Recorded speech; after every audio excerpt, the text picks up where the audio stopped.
تو مسلمانوں اللہ کریم نے فرمایا ہے کہ سارے اعمال تے ایمان نو لٹن واسطے اور رستے وچ بیٹھا ہے، تیرے ایمان نو لٹے گا، تیرے اعمال نو لٹے گا، تو بچ نہیں سکتا۔ رستے وچ جڑیاں میریاں محافظین دیاں چوکیاں نے، او 4 گروہ نہیں، 4 چوکیاں بڑیاں نہیں حفاظت کرنے والیاں تیرے ایمان تے اعمال دیاں، من النبیین والصدیقین والشہداء والصالحین، انہاں تیرا تعلق قائم ہو جائے۔ پھر ایک ادنا چیز آلے تعلق بڑھ جاوے نا، آلہ چیز نا، وہ پھر ادنا نہیں رہتی، وہ بھی آلہ بڑھ جاتی ہے، وہ بھی آلہ بڑھ جاتی ہے۔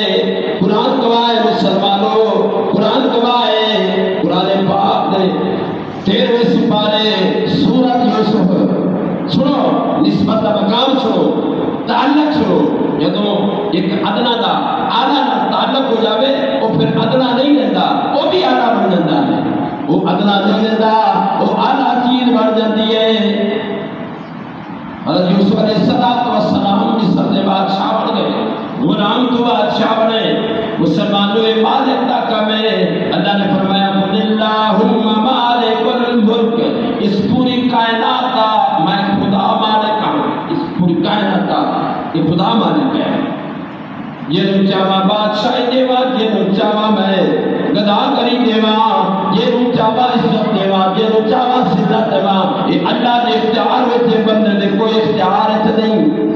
بادشاہ بن گئے، کام پیا یوسف دے بھائی آلے اللہ نے مختصر کر کرا، جب ملاقات ہوئی، پہچان ہوگی یوسف دے بھائیوں کی سڑا بھائی ہے، تو مسلمانوں حضرت یوسف علیہ السلام نے پوچھا یہ دسو میرے والد کا کیا حال ہے؟